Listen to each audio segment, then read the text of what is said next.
Welcome to episode number 90 of the Chris Rose Rotation, a production of John Boy Media, and we are presented to you by our good friends over at SeatGeek.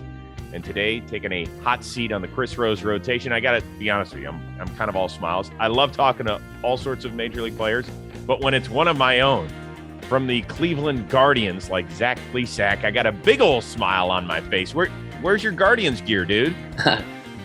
I know. I should have worn it today. I got a hoodie, a navy hoodie with some silver lettering, says Guardians on it. It's got my number on it. That's the only piece of Guardians gear that I own right now, but I should have worn it.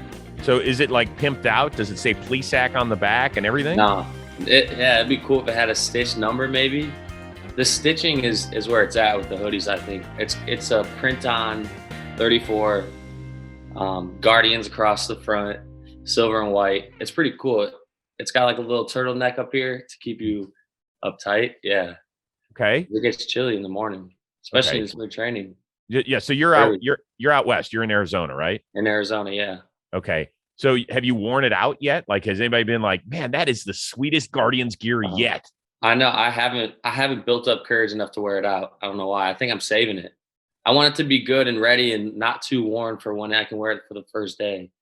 And have my sweater on at camp. It's going to be worth it.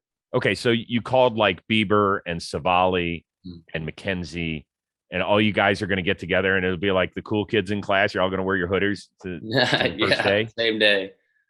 We'll walk in the line too, single file line. I love it. Yeah, I love it. Listen, you're a smiley dude anyway, but I bet you I can make you really smile. You ready for this? Okay, audio only people that are joining us, just be careful. What are we explain to everybody what we're seeing?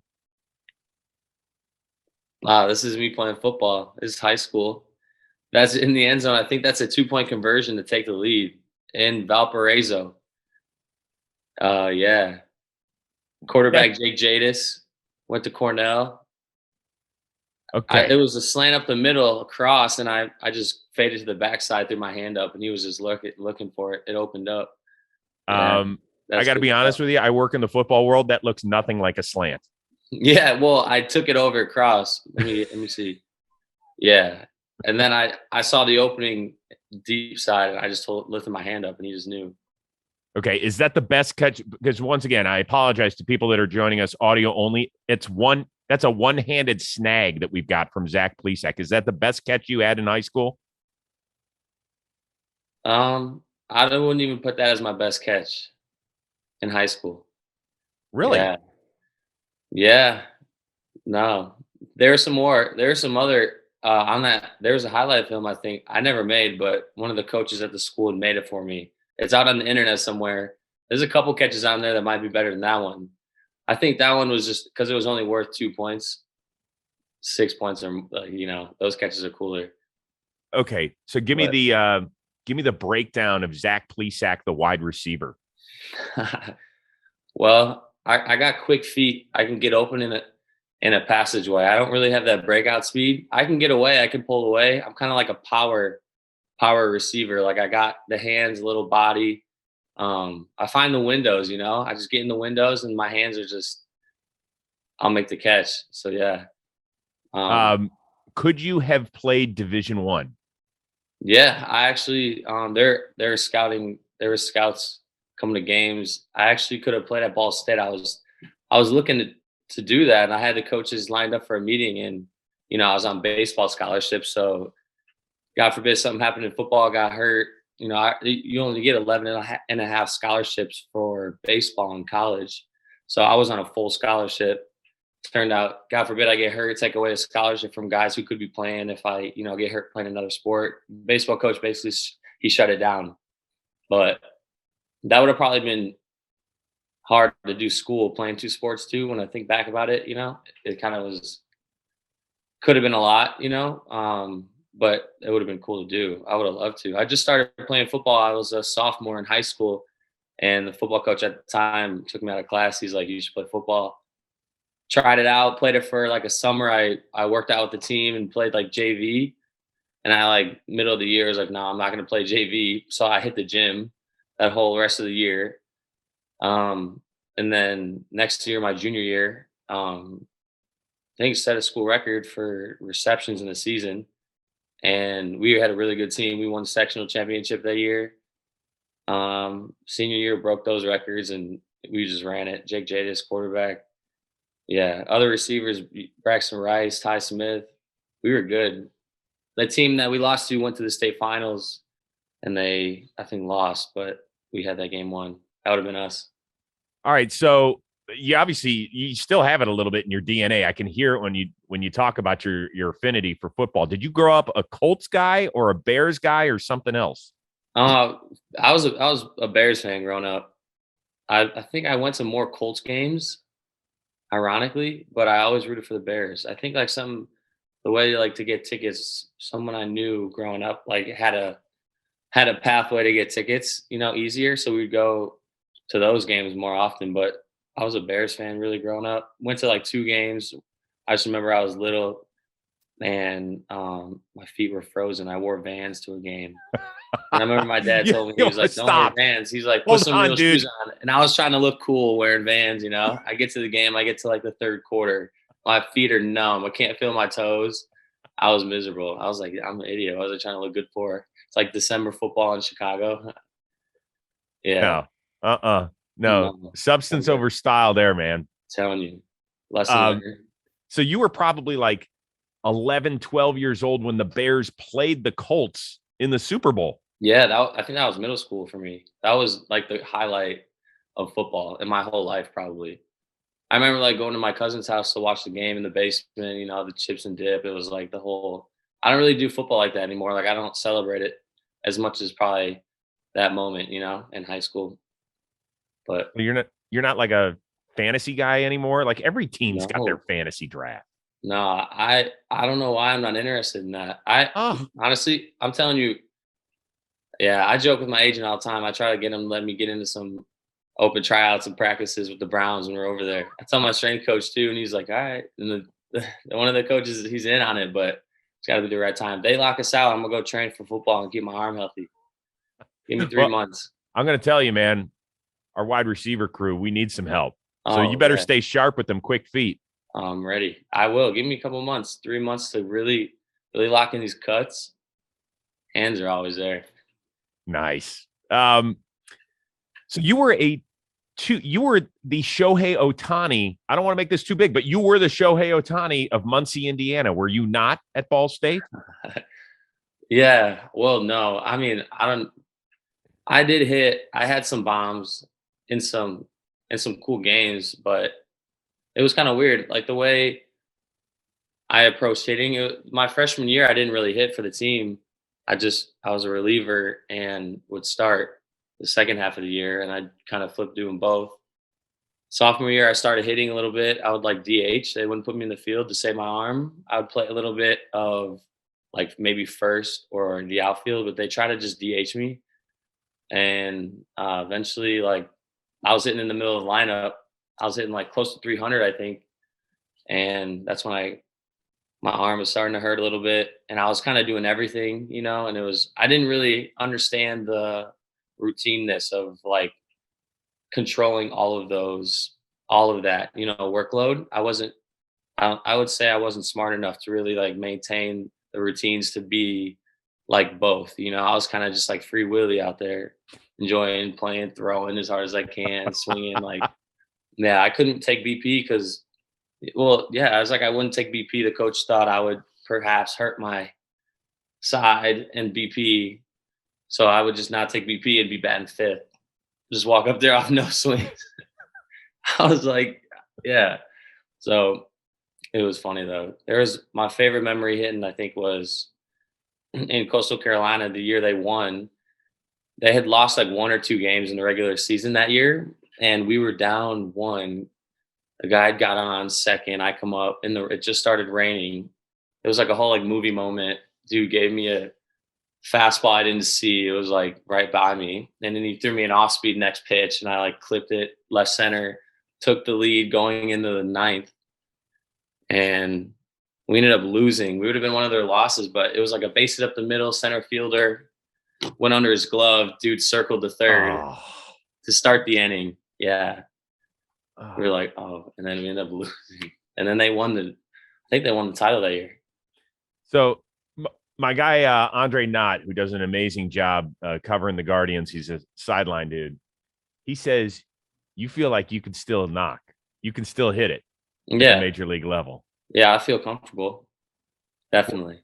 But this, like, you know, in this agreement, once they hammer this thing out, the DH is here to stay in both leagues. It sounds like you have DHs. one plate appearance in your major league career. So that dream might not ever happen. Yeah, I know. Yeah. Be okay? Yeah. I don't know what's gonna. I mean, it just wasn't meant to be, I guess. Unless I somehow like it gets swayed in the way to where they're like, you know what, maybe we should let him hit. And then it's like, wow.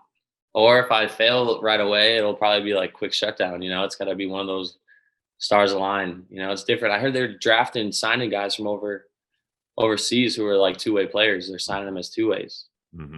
I mean, you can't take away that, you know, the possibility.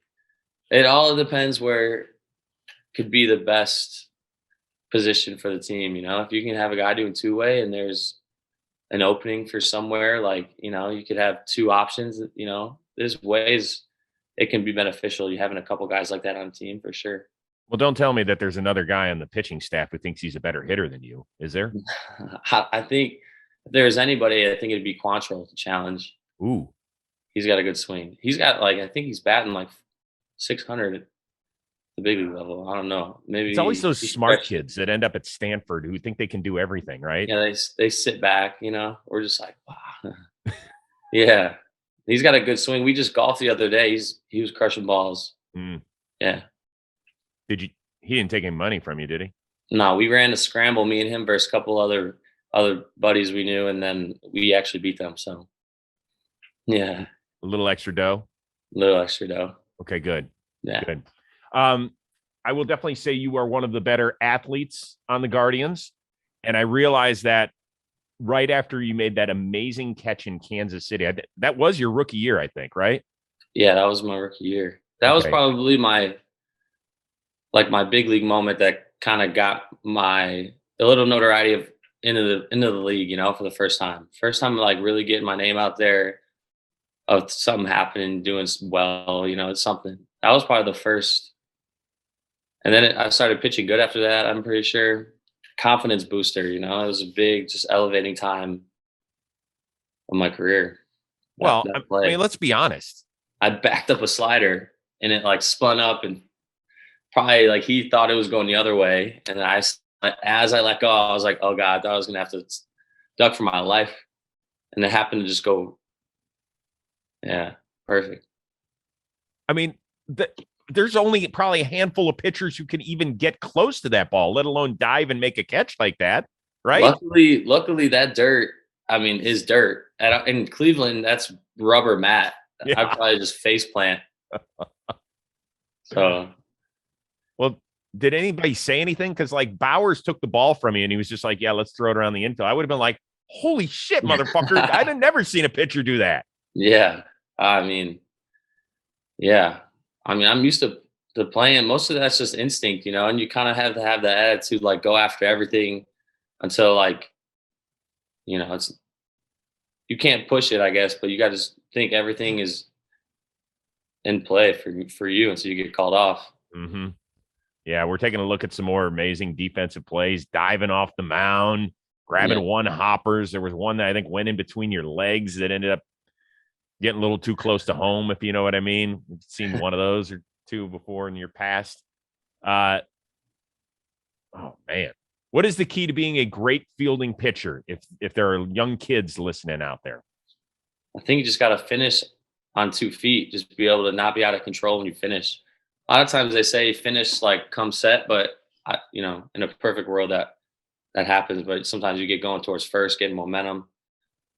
But just being able to have 2 feet on the ground when you finish at some point. Yeah. That one against the Yankees where you got one right in between the legs, man. Yeah. That's incredible. Look at that. That's nice. Good work. Split second late. Yeah, we had him by. I hate to break up the fun that you're having while listening to Rose, but I have to tell you something very important. Football's over. Basketball is happening. And DraftKings is allowing you to get a lot of free money to bet with if you just put $1 on an NBA game of your choice and you get it right. Well, then they're going to give you $150 in free bets. You pocket that. You wait to baseball season. You wait to whoever the guest of this episode is playing, and you put it on them to be the best because the Rose rotation bump is real. So go to DraftKings, download the DraftKings Sportsbook app now. Use promo code ROSE. When you do $1, you win $150 in free bets. You must be 21 plus and physically present in New York. Eligibility restrictions do apply. Minimum $5 min deposit. 2 mins in that sentence. See DraftKings.com/sportsbook for full details. Gambling problem? Call 877-8-HOPE-NY or text HOPE-NY 467-369. So what was your welcome to the big league moment, in your opinion? Was it facing somebody? Was it getting off the mound and having a note put in your locker by a former Cy Young Award winner in David Price, or was it something else? I think really everything has felt like special since I've been up here. But it started with the letter, then I got my first win, which was a big highlight. And it was against Chicago, my hometown team, a bunch of family and friends were there. Repeating history. And, then that catch happened. And then even last year, just being nominated for the Gold Glove for the first time, and I worked so hard, I dedicate my training and things to be ready for those moments to earn awards like that, I guess. And that was a big accomplishment for me. Obviously I want to win it, but having a winning season is always a highlight year, highlight that. You want to have more wins than losses. Looking to put together a stretch of, wins that can get you set up for the playoffs. And that's really the key, get some guys clicking together. But, just even the teams I've been on since I've been in the big leagues have just been so different, each year. Had a lot of different learning experiences, different perspectives and a wholesome type, holistic perspective on being in the big leagues and, switching from a young player to, becoming one of the guys who have the most experience in the clubhouse for more than, 50% of the guys at least. So it's been fun though. Everything's just been a blessing. You take it day by day, prepared. Well, I first heard about you from your uncle, Dan, whom I used to work with for 10 years up at MLB Network. And when you got drafted by my team, he's like, Chris, I'm telling you, pal, you got to steal here, as your Uncle Dan would always say. Yeah. You never really got a chance to watch him very much as a big leaguer. Did you even remember like the back part of his career? Because I think he called it quits in about 2003 or so. Yeah, I remember being young, just going to games, like not really even knowing really how deep it was, how like just going enjoying the games. It felt like going to the fair or something, like when I was a kid going to his games. But it was like special because, he would say hi and we would be all excited and all, giddied up, me and my brother. Some of our other family would go. We'd all go together and it'd be good experiences. Yeah. Dude, he was a badass. I'm telling you, man, because I watched his entire career. I was like 15 when he started in the big leagues in 86. He could, and by the way, Uncle Dan could throw it a little bit, dude. Yeah. He'd run it up there 98, 99. That's super sweet. Oh, man. Yeah. That's so cool. I love watching those highlights. I can't find any highlights of him anywhere. I'd be trying to look. Well, they got this new thing called YouTube. Just spin it up. Just type in Dan. I've been scrolling a little bit. They showed just like a couple from the All-Star game, and then When did you start to realize, like, you know what, this could be a thing for me too? How old were you when you were like, this is clicking? I think college, after my freshman year, I was like, I got a bunch of notoriety. I was college freshman pitcher of the year. So I had some All-American awards, which got you into that group of like, you at least get watched. And I played in the Cape for a little bit. And then I had no idea what was going to happen. I was hoping I got drafted on the day of the draft. I was kind of just being like, so whatever's meant to be, I'm willing to accept everything, but I'm, working towards just to get drafted, And then I got drafted and I was like, all right, get to the show. Now we have different goals. I'm trying to be an all-star and, do different things across the league. And so, yeah, just take it step by step, the journey. Well, the story's been told umpteen times about that 2016 draft class. It was you, Bieber, and Savali all Yeah. taken in the same. I mean, it's amazing to get just one starting pitcher from a draft, but to get 60% of your starting rotation for the foreseeable future. Like, do you remember the first time you met those guys? Yeah. I think I'd met Shane before Aaron. And I mean, we clicked right away. We were boys ever since. And I was a year behind those guys because I had gotten hurt 2 months before the draft. So they were kind of already playing. And, the guys that they hung out with were a little older. And I was still at the complex doing my arm care. I think I finally met Aaron like my second year after that draft year. We played together for a short stint. And Beebs was always a step ahead. It was like when Bieber moved up, I would move up in the organization. And so yeah, it was crazy. And then we were all like in the core together. And then it all just worked out the right timing.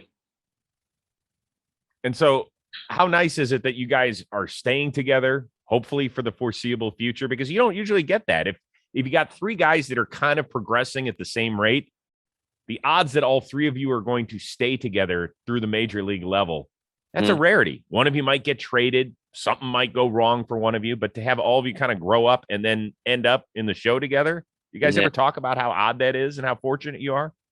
We have. Those conversations are brought up. And I think we just talk about how rare it is and how it is special. And all three of us get along and it's super easy, to communicate with each other. And it's something that we feel could be a great core, for, a future. And with this business, you never know how it's going to play out, where guys get shuffled off to, and it's always for the best of, for everybody in certain cases. But it would be great to see what we could do together for years ago.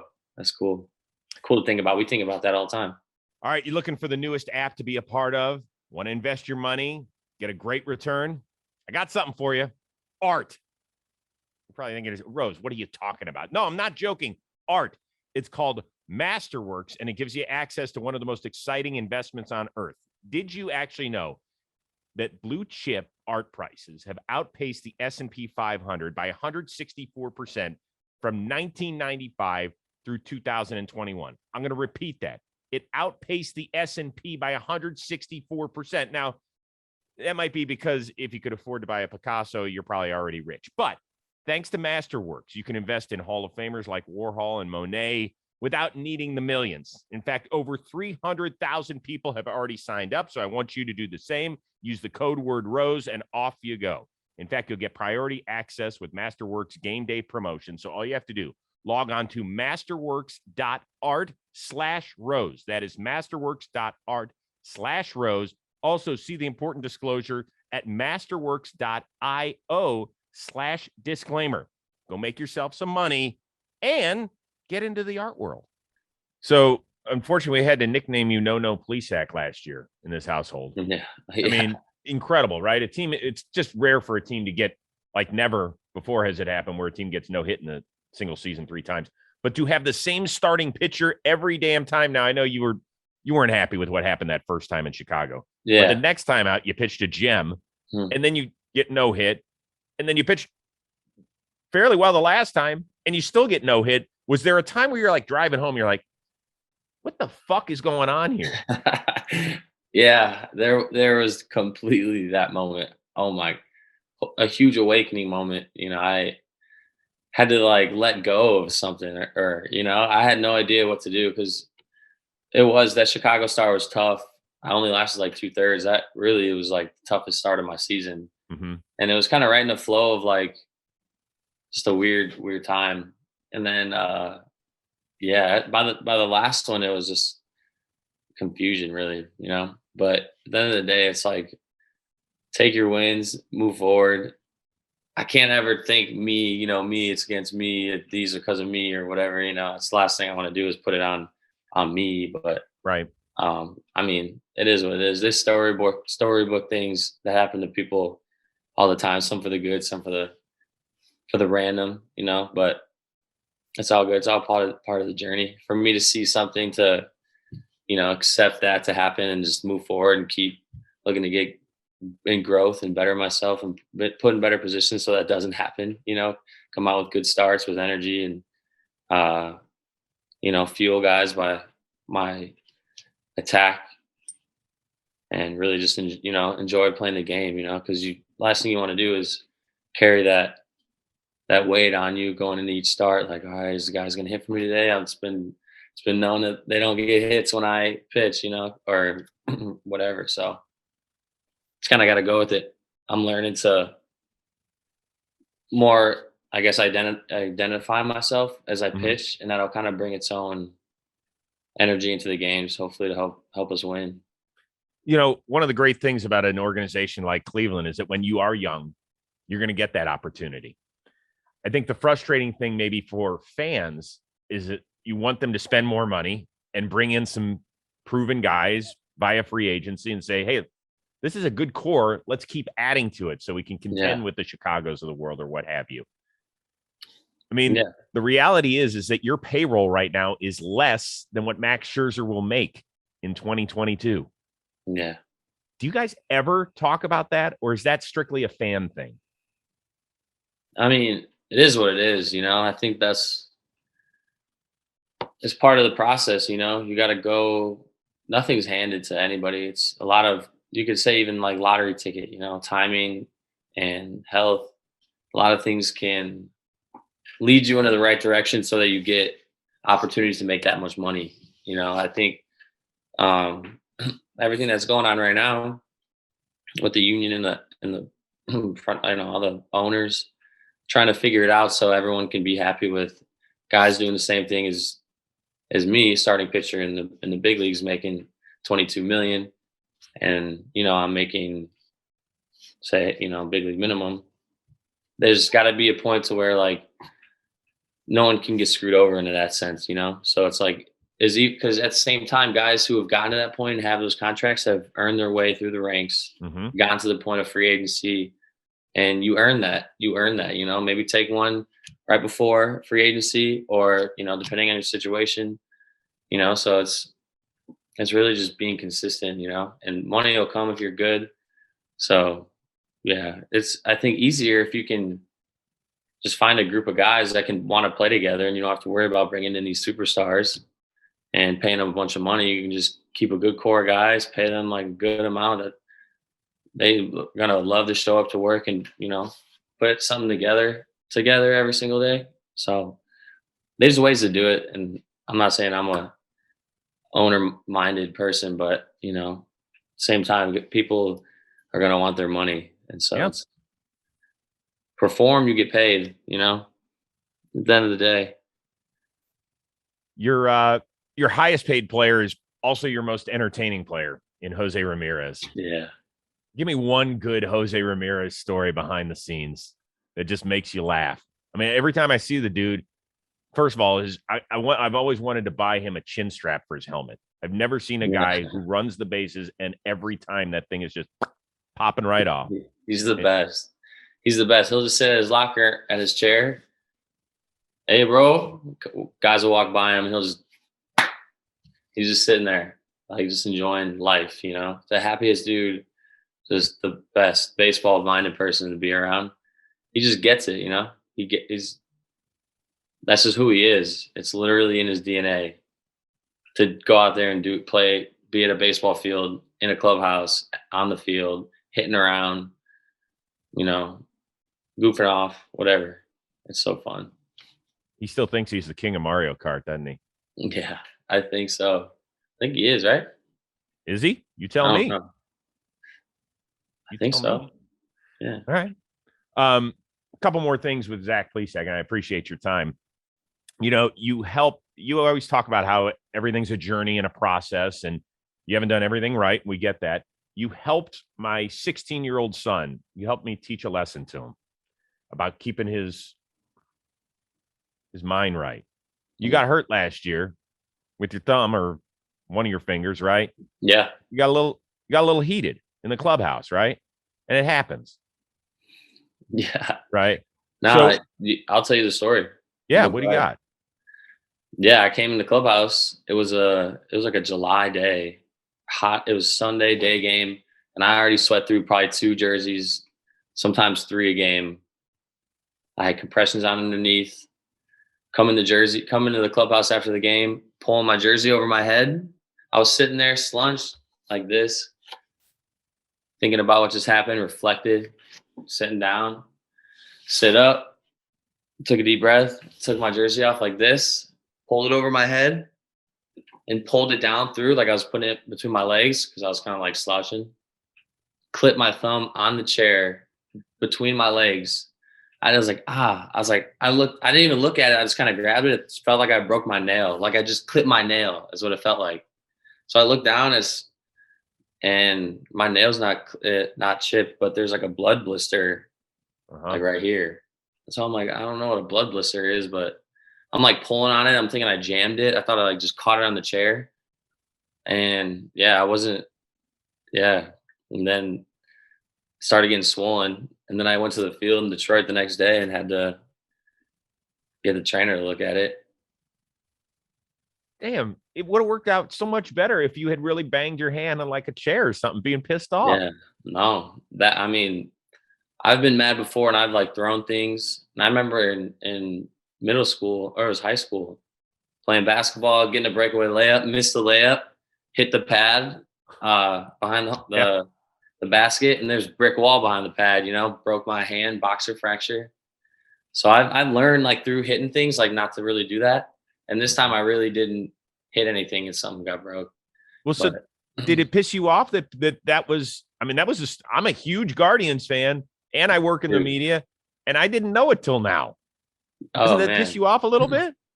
Yeah. No, it doesn't. This is just the way things get, word gets out of what happened. People take into context of what they want to make it out to be. And, at the time, like, I don't know, there's an easy target for me to be that dude who comes in getting mad, throws a punch, breaks his hand. It was so easy to like believe in that. And so that's kind of how it got scripted out. And I just had to run with the punches, and just play it out.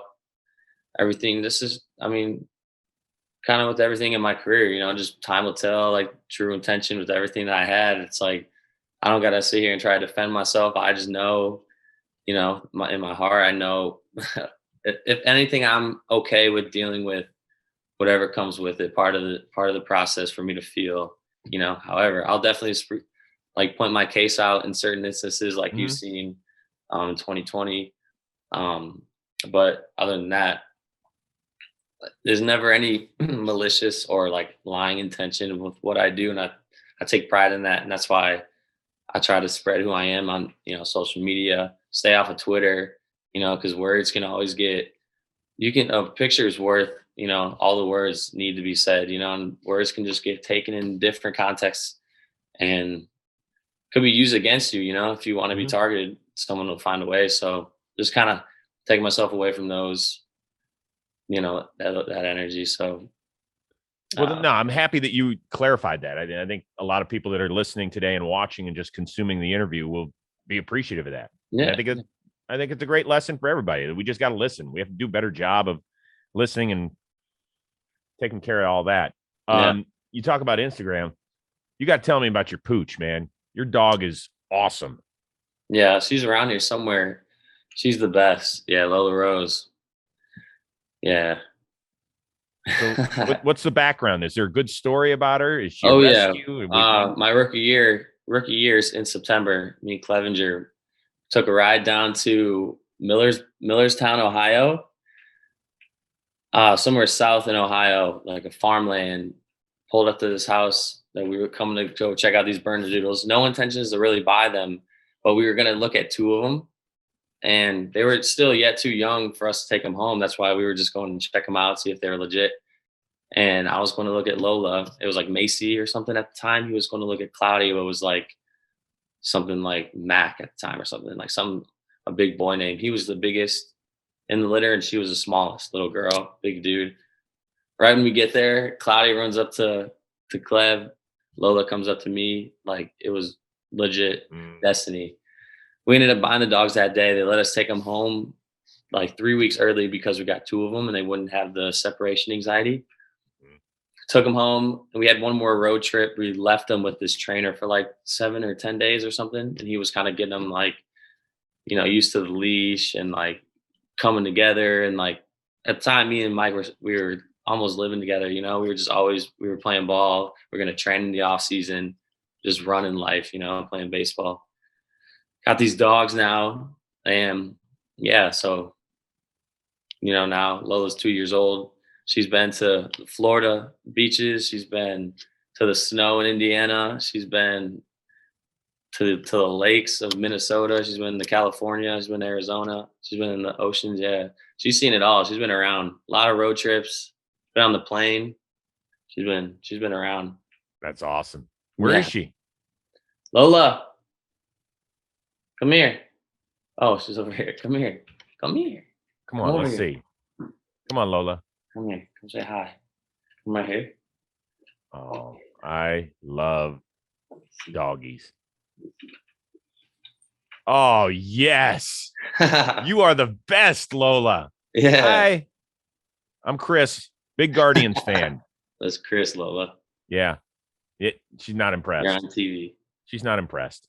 Yeah. That's okay. Gosh, what a great face, too. Holy smokes. She's sweet. You kidding me? Yeah. That's awesome. All right, let's do a little trivia, a little game. We'll get you out of here. You are you're one of the first people to ever play the 2 Truths and a Lie stats edition of Zach Plesac. You ready? Okay. All right. So I'm going to say 3 things. 2 are true and 1's a lie. The first thing, you struck out exactly 100 batters in the 2021 season. The second thing is, after Progressive Field, the next place where you have given up the most homers is Guaranteed Rate Stadium, south side of Chicago. Number 3, Lance Barksdale has worked more of your games behind home plate than any other umpire. Wow. So which one? Can you find the lie? I'll say the lie. I'm going to take the lie of homers in Chicago. Why? Do you think or Guaranteed Rate? Yeah. Yeah. That is the lie. Do you know which stadium you've given up the second most homers in? I would say the second most homers. Dang, I would probably say not Minnesota. I know it makes sense to guess in your division, but it's not even a divisional opponent. It had to have been one game. Can you believe that Yankee Stadium is your place? Stadium. Oh, that place is a boombox. Yeah. I don't know why I didn't say that. Oh my. Yeah, I have given up. How many is it? 5? I don't even want to go into the numbers. It's not important, Zach. Okay, you're right. Robbie, did you look those up, those numbers? Did you look and see how many it was? No, I did not. Okay, that's good producing, Rob. Let me find out. No, it's not that important. We don't want to put negative now we thoughts don't in want his to hear head. it. Okay, good. Yeah, no. It's less than 5, more than 2, maybe. 4? Sure. There you go. By the way, Lance Barksdale has worked more games than any other umpire behind home plate for you. Wow. Yeah. He's done a great job. Way to stay on the good side of things. No. That's nice. All right. We also will spin the wheel of moderately interesting things. So this is very easy. I'm not very smart. I've got 5 topics up here. And we'll spin the wheel, get you out of here. Ooh, ring chaser. You want that World Series ring, don't you? Of course. Would you do almost anything for a World Series ring? Almost anything? I would do almost anything, yeah. Okay. If I could guarantee you to get a World Series ring, would you have Tito Francona's body and have to go shirtless every day for the next 5 years? Oh, you're killing me. To do that shirtless? But I guarantee you a World better. Series ring, and you could still pitch at an elite level in the major leagues. You just do it with Tito's body. That's crazy. I can't. Absolutely not. Absolutely not. I love you, Tito, but yeah, I gotta stay on it. Yeah, the thing is a little rough these days. No, I actually wish I could reach out to him and ask him how he's doing. He was doing good right before we had this lockout, but I haven't been able to talk to him. But I think this could be a good rest period for sure. Yeah. As this passes. I think he's doing good though. I think better. You know, so he will know. always hold something against me and Millar from our intentional talk days. When there was one day, I think he was in New York, and it was early in the afternoon. It was probably like 1:30. He didn't know what MLB Network has those ballpark cams that are always on, so we can show you guys warming up and taking BP and stuff. He was out there doing shirtless ab work. And so he's walking out there. He's just got his pants on and no shirt, and we showed it. And I think it was like the first ever got him. And so every time he was on the show, that's how got him started. I think that's really how got him started. And so we would keep showing it, and he would always motherfuck us every time we put that out there. But like, who am I to complain? Are you kidding me? He looks like Mr. Universe next to me when it comes to bodies. No. So you obviously don't want to ring that bad. Yeah, I want it bad. I do a lot of things. Just not Terry Francona body bad. I mean, shirtless though everywhere is like crazy. I think my family would be like upset. But you'd get a ring, so they can't, Exactly true. They can't wear it everywhere. If I get a ring, man. I'll go shirtless everywhere with my ring on. Because then they're like, "What are you doing?" I'm like, "Doesn't matter." That's great. It was great catching up with you, man. Whenever this lockout ends, go do your thing out in Arizona and then eventually Cleveland with the newfound Guardians. Oh, there's the Tito. There's the Tito video. Here it is. That's just mid-July. That's nice. Oh, yeah. Yes. Doing that ab work. That away, Tito. So listen, best of luck in 2022. We know this thing will get resolved. Go keep the Cleveland Guardians in contention this year. So I have something to root for. Okay, brother? Let's go. Yeah, appreciate that. Absolutely. It was good hanging out. And tell Uncle Danny I say hello. Likewise. It's Don't his forget birthday it. today. His birthday. I already texted him. Yeah, you text happy him? birthday. Let's give a happy birthday shout out. Uncle Dan. Yeah. I texted him. Did you text him? I texted him. Did he text back? No, not yet. Oh, he got me. He didn't get you yet? No. Oh, I don't want to say that means he loves me more than he loves you. That's tough. I'm just saying. I'm gonna gun him. Yeah, you better. You better. Hey, thanks very much to Zach Plesac of the Cleveland Guardians for hanging out with us today. A special shout out to our one and only special producer, Robbie Scirocco. And thanks very much to you for listening. We will see you next time on the Chris Rose Rotation, a production of John Boy Media. It's all presented to you by SeatGeek.